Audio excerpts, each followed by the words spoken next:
Avocat fiscaliste.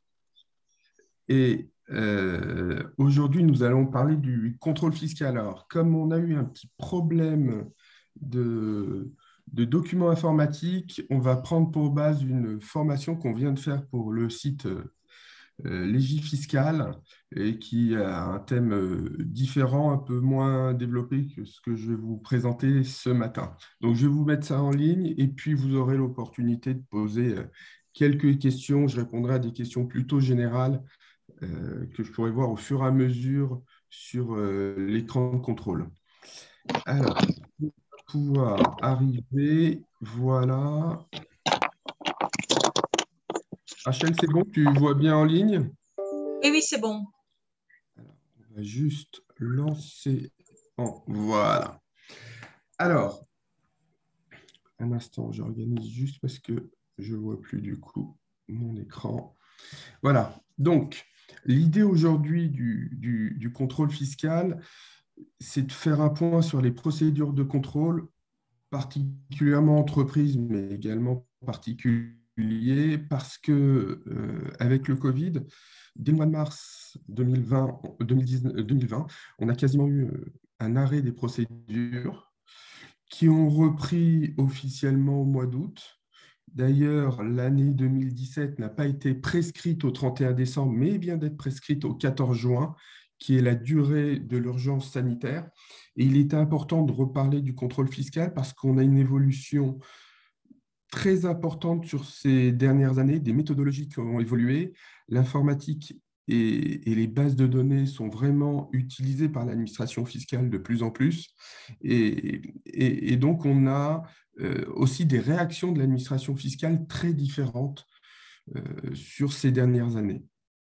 Donc, le principe, c'est que l'administration dispose du pouvoir d'examiner la comptabilité d'une entreprise et contrôler les déclarations souscrites par ces entreprises. Lorsqu'elle va constater des omissions, des insuffisances ou des erreurs d'imposition, elle va procéder à des rectifications et elle ne peut le faire que dans le cadre du délai de reprise.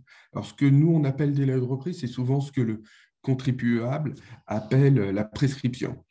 Et on va voir qu'on a un certain nombre d'obligations à la charge de l'administration et donc de garanties qui sont données aux contribuables dans le cadre de ces procédures de contrôle. Alors, euh, on peut considérer que l'objectif de l'administration est souvent de vérifier la totalité de la comptabilité. En réalité, dans l'avis de vérification, vous verrez, c'est souvent limité en termes de période et en termes d'impôts. C'est plutôt rare qu'on ait un contrôle très large sur 3 années. En pratique, on va avoir plutôt un contrôle sur 2 années. Lorsque l'administration vous dit contrôle IS sur 2 années, puis elle vous explique qu'elle veut la TVA, par exemple, jusqu'au mois de mars 2021, nous, on traduit par le fait qu'ils ont trouvé des incohérences en matière de TVA et veulent venir vérifier, et pas uniquement le dernier exercice en cours. Donc, qui est contrôlé? D'abord, les entreprises, une entreprise au sens large. C'est une entreprise qui a l'obligation de tenir une comptabilité. Et peu importe qu'il s'agisse d'une comptabilité commerciale, il y a certaines SCI que l'administration peut être amenée à vérifier. Donc, c'est principalement soit des personnes physiques qui vont être en BIC, en BNC, alors des médecins, des avocats, des commerçants, ou des personnes morales qui vont être à l'impôt sur les sociétés.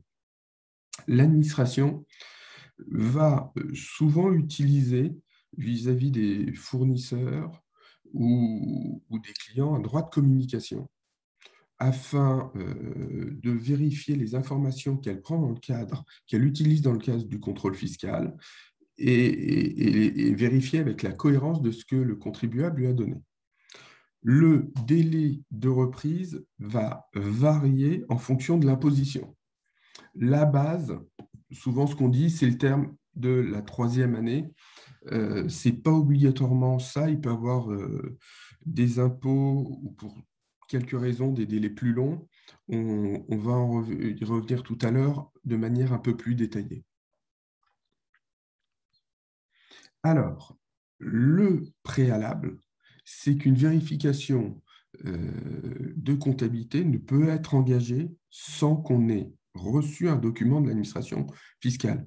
C'est ce qu'on appelle la 3927, c'est un avis de vérification. Souvent, ce document est envoyé en recommandé avec accusé de réception. Généralement et de plus en plus, l'administration téléphone aux dirigeants préalablement pour indiquer qu'un contrôle va être lancé sur l'entreprise, sur la comptabilité, et va demander les disponibilités du dirigeant d'entreprise. En pratique, souvent, ce premier rendez-vous est décalé parce que le conseil n'est pas prêt, n'a pas eu toutes les informations ou qu'on n'a pas eu le temps d'auditer. Le principe aussi, c'est que le contribuable peut se faire assister par le conseil de son choix. Alors, il faut être clair, généralement, c'est l'expert comptable, mais ce n'est pas une règle obligatoirement bien établie. Nous, au cabinet, nous avons ce qu'on appelle une salle pour les contrôles fiscaux et on fait beaucoup de vérifications de comptabilité pour nos clients. Alors, pourquoi? Parce que l'expert comptable, c'est lui qui tient la comptabilité. Donc, donner les clés du contrôle à la personne qui a fait la comptabilité, alors que l'objectif de la vérification de comptabilité et de vérifier cette comptabilité, ça peut apparaître des fois un peu problématique. Donc, on a des sujets qui viennent de clients qui nous disent « j'ai pas obligatoirement confiance dans l'expert comptable, j'ai des sujets parce qu'il ne me répond pas et donc est-ce qu'il n'aurait pas commis des erreurs ?» ou tout simplement à la demande de l'expert comptable qui nous dit la procédure peut être un peu compliquée, on préfère que ça se déroule chez vous. Et on vient donc au lieu où doit se tenir la vérification. Le principe, c'est que la vérification se tient dans les locaux de l'entreprise. Si c'est problématique, souvent l'administration va vous proposer que la vérification se déroule chez elle et donc demander un certain nombre de documents. On peut avoir d'autres lieux, comme je vous ai dit, l'expert comptable, le cabinet d'avocats. Il faut bien faire attention. Moi, je suis par principe, mais c'est aussi la réaction du fiscaliste, opposé à ce que le contrôle se déroule en entreprise. Parce que l'inspecteur va souvent, lorsqu'il est dans l'entreprise, interroger les personnes et donc aller glaner des informations. Or, les personnes qui vont lui répondre ne font jamais une réponse sous un angle purement fiscal. Même lorsqu'on est directeur comptable, DAF, directeur financier d'une société ou même le dirigeant. Donc, il faut bien faire attention que toute question peut avoir une incidence fiscale, aussi bien sur le cycle commercial, aussi bien sur les documents juridiques ou sur la vie de l'entreprise. Donc, nous, on aime bien hermétiquement caler le contrôle en dehors du cadre de l'entreprise, sachant que nous, les informations, on les fait toujours remonter aux dirigeants, aux directeurs financiers et à l'expert comptable. Et après, on réfléchit ensemble sur les documents ou sur les questions qui ont été posées. Donc, voilà, principe. Avis de vérification de comptabilité, c'est vraiment le début du process. Alors, après, la fin du process, c'est la proposition de rectification. Une proposition qui doit être motivée, qui mentionne le délai ouvert au contribuable pour faire parvenir son acceptation, et puis qui doit porter la signature de l'agent compétent. Entre les deux, il y a quand même beaucoup de choses. Alors, c'est très compliqué à parler du contrôle fiscal dans un webinaire de 30 minutes, mais l'élément important est souvent le premier rendez-vous. Au cours du premier rendez-vous, on a l'obligation de donner ce qu'on appelle les FEC, le fichier des écritures comptables. L'administration va vérifier qu'il soit conforme. Ça veut dire que toutes les écritures de l'année ont été validées, de l'exercice contrôlé ont été validées par l'informatique et on va dire gravées dans le marbre. Et c'est ce qu'on envoie à l'administration fiscale. Si l'on ne donne pas ce document au cours du premier rendez-vous dans les jours qui suivent, ça peut s'analyser comme une opposition à un contrôle fiscal. Bon, il se trouve également qu'on peut être dans certains cas sans présence de fake parce que les clients n'ont pas de comptabilité. C'est le cas lorsqu'on exerce une activité non déclarée. Alors non déclarée parce qu'on l'a fait volontairement ou parce qu'on ne savait pas qu'on était dans une activité professionnelle qui pouvait donner lieu à une vérification de comptabilité. Donc, une fois qu'on a le premier rendez-vous, l'administration, j'avais l'habitude de dire, vient 5-6 fois, échange avec des documents, des questions, des points, et puis on va arriver à la proposition de rectification, et souvent avant le rendez-vous de synthèse. Il faut comprendre qu'avec le Covid, et depuis quelques années, ça a beaucoup évolué. Malgré qu'on soit sur une procédure orale et contradictoire, l'administration vient de moins en moins et utilise euh, les données à distance. Donc, ils vont souvent nous demander de leur communiquer sur le cloud de l'administration, qui s'appelle Escale, les documents. Par exemple, nous, on a eu un contrôle fiscal qui a commencé cette semaine au cabinet, où on a eu carrément un inspecteur qui nous a dit bah, moi, je ne vais pas revenir, on met tout sur le cloud. Alors, on lui a expliqué que ce n'était pas tout à fait comme ça la procédure et qu'il n'était pas question qu'on mette sur le cloud toute la comptabilité et plusieurs caisses d'un de nos clients.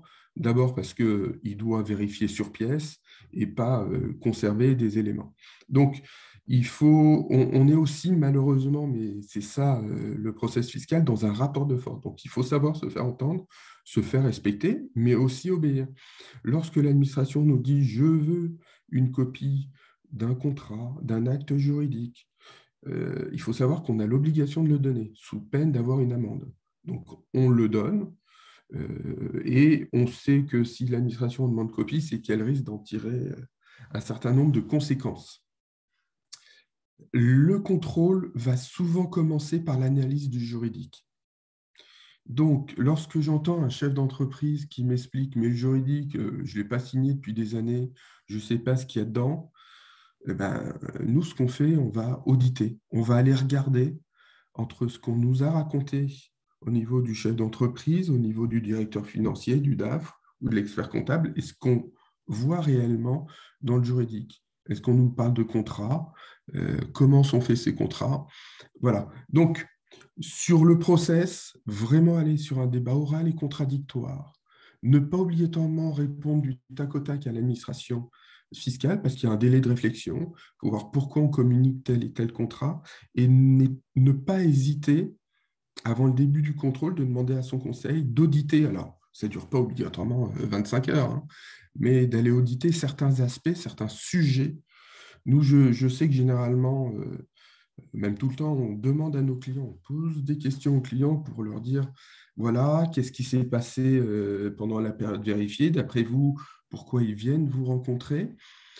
Et tout ça, ça permet, dans un échange, de cibler vraiment les sujets par avance qui vont intéresser l'administration fiscale. Et quand on les prépare par avance, on est quand même beaucoup plus à l'aise. Alors, deux éléments, la nature de la procédure. La procédure peut être soit contradictoire, soit en taxation d'office. Alors, je vais vous le faire simplement, hein. Si vous avez toujours respecté les dates de dépôt des déclarations, vous êtes en procédure de rectification contradictoire. Vous allez donc pouvoir bénéficier de la totalité des garanties, et notamment le fait de saisir la commission départementale. Si vous êtes en taxation d'office, ben c'est clair, ça veut dire que vous n'avez pas déposé en temps et en heure vos déclarations, que vous n'avez pas répondu à une mise en demeure de l'administration, et donc que, par exemple, vous ne pourrez pas saisir la commission départementale. Or, ce sont des saisines et des process extrêmement importants dans le cadre de la procédure. Une fois qu'on a reçu la proposition de rectification, on va répondre. C'est ce qu'on appelle les observations du contribuable. Délai normal, 30 jours, et généralement, on peut passer à 60 jours par un simple courrier. Mais attention, il y a certains sujets où on a l'obligation de répondre dans un délai de 30 jours. notamment ce qu'on appelle les distributions irrégulières. Alors, je vous donne un exemple, parce que c'est plutôt le cas classique. Vous avez fait des dépenses à titre personnel sur votre entreprise, ou des dépenses qui constituent ce qu'on appelle des actes anormaux de gestion. Et donc, l'administration va demander qui est le bénéficiaire de ces avantages.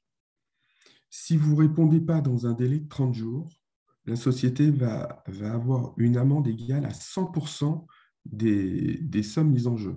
Donc, généralement, ce que nous, on fait, on demande un délai porté de 30 à 60 jours et on va, dès le départ, dire que le bénéficiaire, même si on conteste la totalité des faits, est le dirigeant de l'entreprise pour éviter cette pénalité.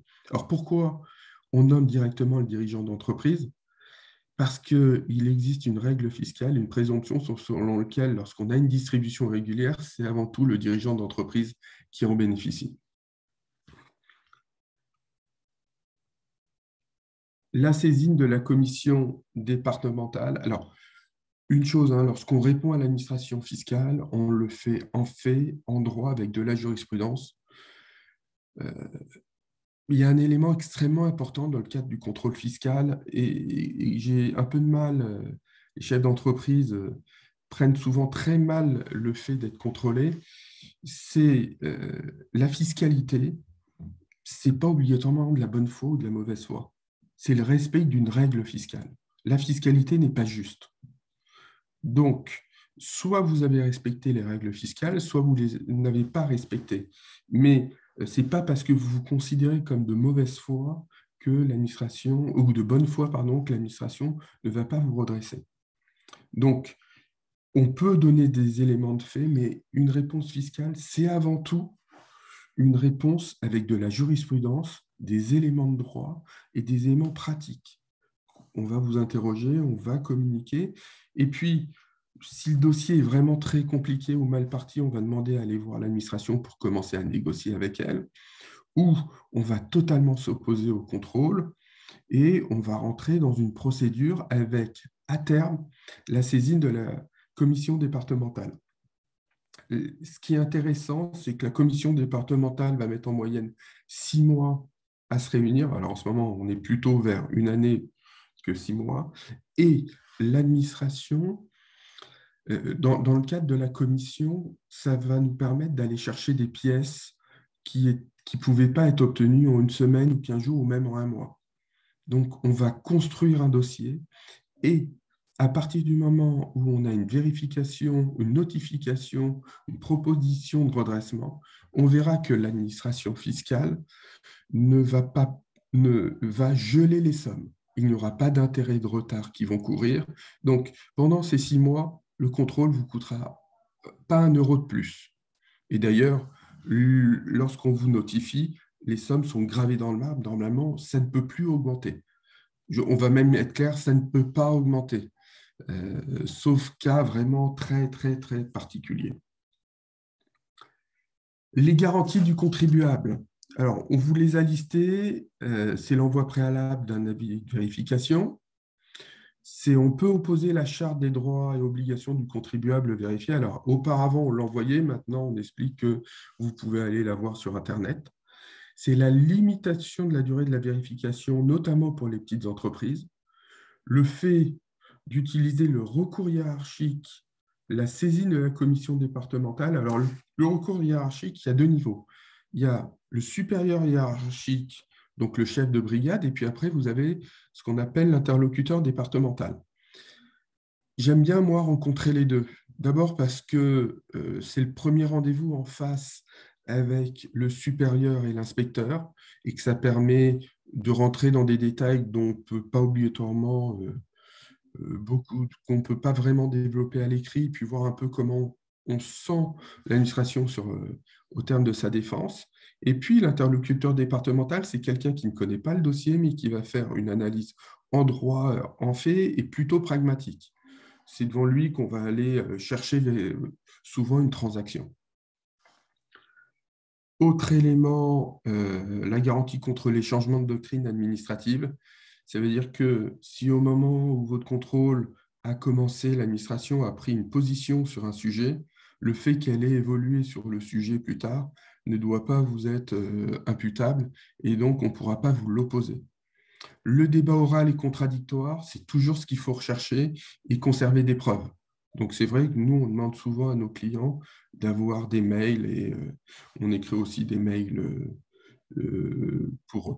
Et puis on a certaines mesures concernant les PME. Alors, je voudrais, moi, revenir sur un aspect important qui est apparu au cours des dernières années. Tout à l'heure, je vous ai parlé du réseau du cloud de l'administration qui s'appelle Escale. L'administration va chercher ces informations partout. Honnêtement, lorsqu'ils viennent dans une entreprise, ils savent souvent ce qu'ils viennent chercher. Pourquoi? Parce que de plus en plus, ils font tourner des bases de données. Et à présent, depuis la loi de finances pour 2020, on a l'utilisation des réseaux sociaux. Alors, ce qui serait bien, c'est qu'on évite de raconter trop notre vie sur les réseaux sociaux. Alors, quand on parle de réseaux sociaux, on parle de réseaux sociaux ouverts, c'est-à-dire accessibles à tout le monde. J'ai eu une affaire il y a quelques mois où l'inspectrice, alors que le dossier se présentait plutôt bien, m'a dit qu'elle ne souhaitait pas négocier, qu'elle ne négociera pas parce que sur les frais de réception de mon client, notamment lorsqu'il avait fêté l'anniversaire de son entreprise, elle a été étonnée que le même jour sur Facebook, elle voit le mariage de mon client.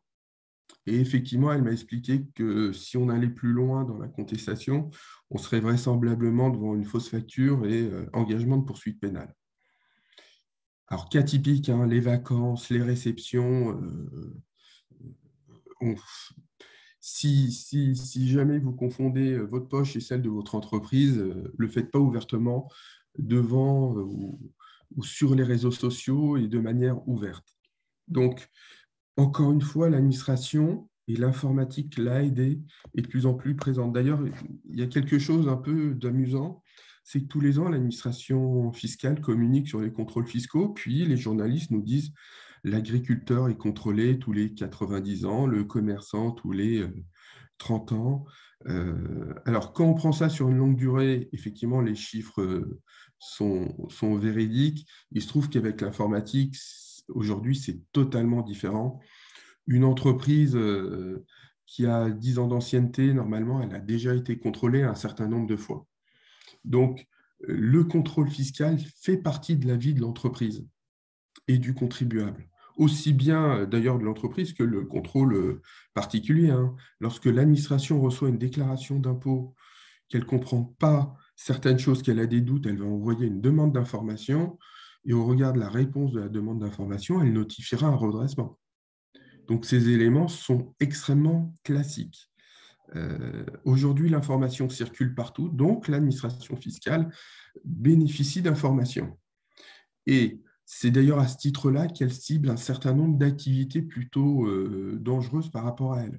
On sait que les entreprises qui sont dans la communication, les entreprises travaux publics sont quand même, où les restaurants sont plutôt plus contrôlés que les autres. Alors, au regard du Covid, je pense que les restaurants vont être moins contrôlés et surtout qu'il y a eu beaucoup d'évolutions concernant les caisses et les espèces. Mais on a quand même des professions, des activités qui sont plus contrôlées. Ça ne veut pas dire que si vous soyez, par exemple, si vous êtes pharmacien, vous n'allez jamais être contrôlé. L'administration regarde de très près aussi ces activités. Alors, je vais juste sortir à présent du webinaire pour regarder, parce que je ne pouvais pas le faire avant, si il y avait des questions. Rachel, est-ce que tu as vu des questions, des points? Non? Non, il n'y a pas de questions. Donc, c'est le moment de demander si vous avez des questions. Vous pouvez les poser maintenant ou alors les écrire au travers de la messagerie. Sinon, on a été super clair. C'est magnifique. Voilà. Donc, je vais peut-être refaire une synthèse. Élément important, lorsqu'on reçoit un avis de vérification, on ne voit pas l'administration obligatoirement au premier rendez-vous. On peut le décaler. on travaille avec son comptable, avec son avocat qui fait le juridique, et on essaye de voir ce qui s'est passé sur la période contrôlée, 2 ans, 3 ans. Au vu de l'avis de vérification, moi, lorsque les clients m'appellent, que ce soit des clients réguliers du cabinet ou de nouveaux clients, au vu de l'avis de vérification, je peux quasiment leur dire ce qui va se passer. Pourquoi? Parce qu'en haut à gauche, on va voir quel est le service vérificateur. Donc, est-ce qu'on est sur un service vérificateur plutôt classique ou un service vérificateur du type DIRCOFI, sur les impôts contrôlés, sur la période contrôlée. Donc, très important, l'avis de vérification. Préparer le contrôle et éviter vraiment le facial, parce que je vois et je pourrais écrire un bouquin, hein, mais je vois l'administration fiscale ou même les dirigeants qui me disent souvent, bon, je vous appelle, je vous tiens informé, mais ça se passe bien. Puis 6 mois après, je vois arriver des propositions de rectification à 50, 60 000 euros, 100 000 euros. Ils me disent, ah ben non, mais moi, je lui ai tout dit. Oui, c'est pas gênant de tout dire. Le problème, c'est que faut faire le lien entre ce qu'on dit et la fiscalité qui a été faite. Donc, on est vraiment dans un contrôle. Euh, c'est donc pas pour ça qu'on doit obligatoirement raconter la vie de son entreprise. Il y a une question qui est Lorsque, arrivée, oui, Georges. oui, oui, Vous l'avez? je vais répondre. Généralement, l'administration est à 2 ans. Je vais même aller sur un autre point, c'est qu'il est très rare qu'au cours du contrôle, l'administration dise, tiens, je contrôle 2 ans, je vais contrôler la 3e année. C'est moins de 5% des dossiers. Après, lorsqu'ils viennent sur 3 ans, c'est souvent lorsque des entreprises ont un exercice décalé, c'est-à-dire une clôture fin juin, fin septembre, qui ne correspond pas au 31 décembre. Et lorsque ils ont envie de voir un peu plus de choses. Par exemple, la société structurellement était en déficit. Moi, j'ai déjà eu le cas. Le premier rendez-vous est extrêmement important parce qu'au premier rendez-vous, moi, j'interroge. Alors, le dirigeant est plutôt mal à l'aise pour le faire, mais moi, j'ai l'habitude de le faire, qui est l'expert comptable ou pas, demander, mais pourquoi vous venez? Alors, ils ne répondent pas obligatoirement, mais après, au cours du contrôle, ils nous disent, voilà, on a reçu une info, alors je peux vous donner plein de raisons. Généralement, la société n'a pas respecté les dates de dépôt des comptes, elle était en retard ou elle est structurellement en retard. Autre élément, l'administration constate que vous êtes dans une activité un peu compliquée.